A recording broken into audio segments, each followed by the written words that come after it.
എന്താ ഇത്? ഇത്ര പെട്ടെന്ന് വന്നു? അല്ല, എന്താ ഉദ്ദേശം? നിനക്ക് ചേർന്നൊരാളെ കണ്ടുപിടിക്കാനുള്ള സ്ഥലം ഞാൻ കണ്ടുപിടിച്ചൂന്ന്. ഹാപ്പി വെഡിങ്സ്.com. ഇനി നിനക്ക് ചേർന്ന ഒരാളെ നീ തന്നെ കണ്ടുപിടിക്കും. അതുകൊണ്ടാ നിന്റെ നമ്പർ എന്നെ കൊടുത്തത്. പിന്നെ നിനക്ക് ചായ എടുക്കട്ടെ? ആ, മധുര ഇച്ചിരി കൂട്ടിയെടുത്തോ.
വീട്ടിലെ ഡബ് ചെയ്തില്ലേ?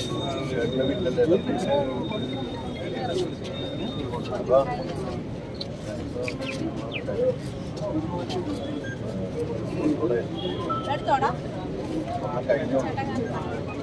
അവിടെ ചേർന്ന്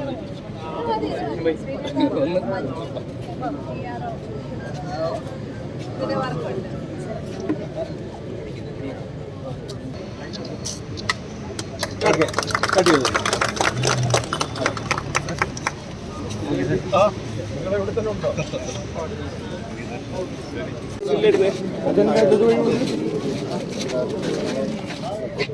പിന്നെ അവര്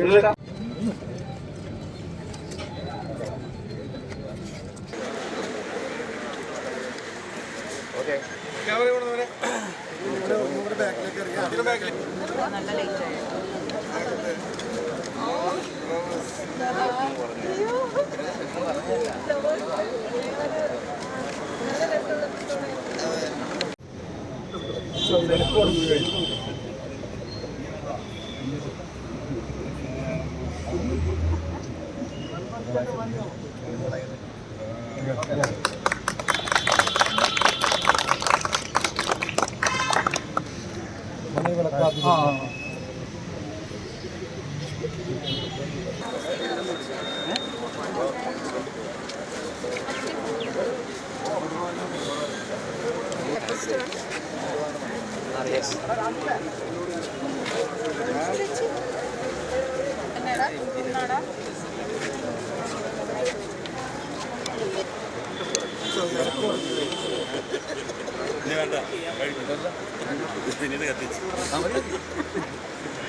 കണ്ണൻ കാപ്പ ചെയ്തല്ലേ? ആ എൻ്റെ ജിനു പറഞ്ഞായിരുന്നു ചെയ്തിട്ട്. ഇടവേളയ്ക്ക് ശേഷം അച്ഛൻ വീണ്ടും സിനിമയിൽ സജീവമാണ്. അപ്പം എന്താണ് അത് പറയാനുള്ളത്? നമ്മൾ ഈയൊരു സിനിമയുടെ ഒരു ചർച്ച തുടങ്ങിയപ്പോൾ തൊട്ട് നമ്മൾ വെയിറ്റ് ചെയ്യാണ് അച്ഛനൊന്ന് ഒരു ആരോഗ്യാവസ്ഥ ഭേദപ്പെട്ടിട്ട്. ശരിക്കും പറഞ്ഞു കഴിഞ്ഞാൽ ഇത് നേരത്തെ തുടങ്ങാം എന്നുള്ളൊരു ഐഡിയ ഉണ്ടായിരുന്നു. പിന്നെ അച്ഛൻ്റെ ഒരു ഹോസ്പിറ്റലിൻ്റെ ഒരു ഫേസ് കഴിഞ്ഞ് റിക്കവറിയൊക്കെ കഴിഞ്ഞിട്ട് അപ്പോൾ അങ്ങനെ ചെയ്യാന്നുള്ള രീതിയിലാണ് നവംബറിലേക്ക് മാറ്റിയത്. അപ്പോൾ ആക്ടേഴ്സ് ഒരുപാട് പേര് അതുമായിട്ട് സഹകരിച്ചു. അച്ഛൻ റെഡിയാവുന്നത് വരെ നമുക്ക് വെയിറ്റ് ചെയ്യാന്നുള്ള രീതിയിൽ എല്ലാവരും ഡേറ്റ്സൊക്കെ അഡ്ജസ്റ്റ് ചെയ്ത് തന്നു. അപ്പോൾ അങ്ങനെ ഫൈനലി തുടങ്ങുകയാണ്. അപ്പോൾ അദ്ദേഹത്തിൻ്റെ ആരോഗ്യാവസ്ഥയെ പറ്റി ഒരുപാട് റൂമേഴ്സൊക്കെ ഉണ്ടായിരുന്നു കഴിഞ്ഞ. നമുക്കറിയാം ഒരുപാട് സോഷ്യൽ മീഡിയയിൽ വന്ന കാര്യങ്ങളെ പറ്റി വിനീതിനെ ഇടയ്ക്ക് പ്രതികരിച്ചു വന്നിട്ടുണ്ട്. ഇപ്പോൾ എന്താണ് അദ്ദേഹത്തിൻ്റെ ഒരു അവസ്ഥ? പ്രേക്ഷകർക്ക് വേണ്ടി ചോദിക്കുന്ന കാര്യമാണ്. ഇല്ലില്ല, നല്ല വ്യത്യാസമുണ്ട്. ഇപ്പോൾ നിങ്ങളെല്ലാവരും കണ്ടപ്പോൾ പഴയ ഒരാളെ പോലെ തന്നെ തോന്നിയല്ലോ. അപ്പോൾ അങ്ങനെ ഇനിയിപ്പോൾ അഭിനയിച്ച് തുടങ്ങുമ്പോഴേക്കും എനിക്ക് തോന്നിയിട്ടുള്ള കാര്യം എന്ന് പറയുന്നത് അച്ഛനുള്ള ഏറ്റവും നല്ല മെഡിസിൻ എന്ന് പറയുന്നത് സിനിമ തന്നെയാണ്. ഏറ്റവും കൂടുതൽ കാലം പ്രവർത്തിച്ചിട്ടുള്ളൊരു മേഖലയും ഏറ്റവും സന്തോഷത്തോടു കൂടി ഇരിക്കുന്നത് ജോലി ചെയ്യുമ്പോഴാണല്ലോ. ജോലി ചെയ്ത് ശീലിച്ച ആൾക്കാരാണല്ലോ ഇവരൊന്നും. വീട്ടിൽ നിന്ന് ശീലമില്ലല്ലോ. അപ്പോൾ പുറത്തേക്ക് ഇറങ്ങി ഇനി ഷൂട്ട് തുടങ്ങുമ്പോഴേക്കും ഫുള്ളി ഓണാവുന്നതാണ് നമ്മുടെ ഒരു വിശ്വാസം. അപ്പോൾ അച്ഛനും ആ ഒരു എനർജിയിലാണ്. ഡെയിലി ഡയലോഗ്സ് റിഹേഴ്സലും കാര്യങ്ങളൊക്കെ ആയിട്ട് ആൾ ഭയങ്കര സ്പിരിറ്റിൽ നിൽക്കുന്നുണ്ട്. ഈ ആസൂത്രണത്തിൽ വിനീതിൻ്റെ സിനിമ അച്ഛൻ കണ്ടിരുന്നോ? ഹൃദയം കണ്ടിരുന്നോ? ഹൃദയം കണ്ടു. ഞാൻ അഭിപ്രായമൊന്നും ചോദിച്ചിട്ടില്ല. അമ്മ പറഞ്ഞു അച്ഛന് ഇഷ്ടമായി എന്ന് പറഞ്ഞു. ഞാൻ നേരിട്ട് ചോദിച്ചിട്ടില്ല. ഇതിലെന്താ റോൾ അദ്ദേഹത്തിൻ്റെ റോൾ? ഇതിൽ എത്രത്തോളം റിവീൽ ചെയ്യാമെന്ന് എനിക്ക് അറിഞ്ഞൂടാ. പക്ഷെ ഒരു എനിക്ക് പറയാവോ ഇല്ലയോ എന്ന് എനിക്കറിയില്ല. അതുകൊണ്ട് കേട്ടോ ക്യാരക്ടറിനെ പറ്റിയിട്ട്. കാരണം ഒന്ന് നമ്മളിപ്പോൾ തുടങ്ങുന്നല്ലേ ഉള്ളൂ. അപ്പോൾ ഇൻട്രസ്റ്റിംഗ് ആയിട്ടുള്ള റോളാണ്. ആൾക്കാർ അച്ഛനെ കാണാൻ ഇഷ്ടപ്പെടുന്ന ഒരു സ്പേസ് തന്നെയാണ്. അത്യാവശ്യം ഹ്യൂമറും കാര്യങ്ങളും ഒക്കെ ഉണ്ട്. അപ്പോൾ ഒരു ഭയങ്കര സീരിയസ് ആയിട്ടുള്ള ക്യാരക്ടറല്ല.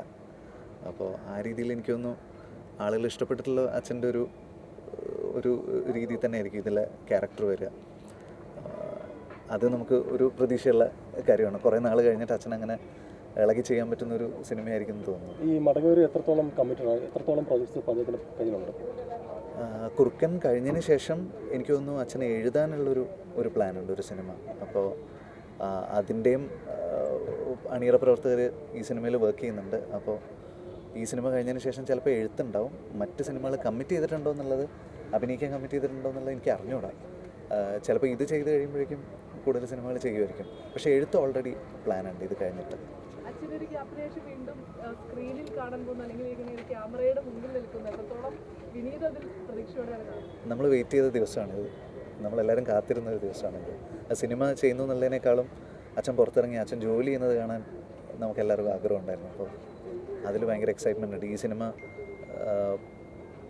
നമുക്കെല്ലാവർക്കും ഭയങ്കര പ്രതീക്ഷയുള്ള സിനിമയാണ് കുറുക്കൻ. Okay, thank you. ശരി.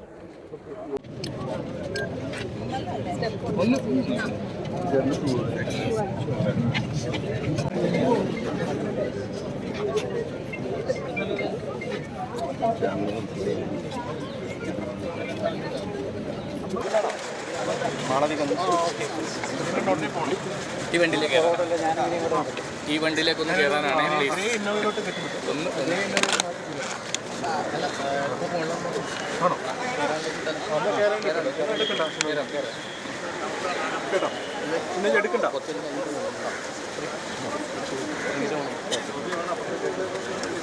ചേച്ചി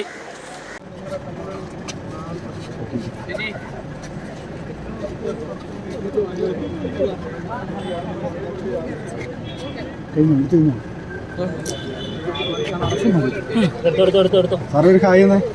സാറേ ഒരു ഹായ്.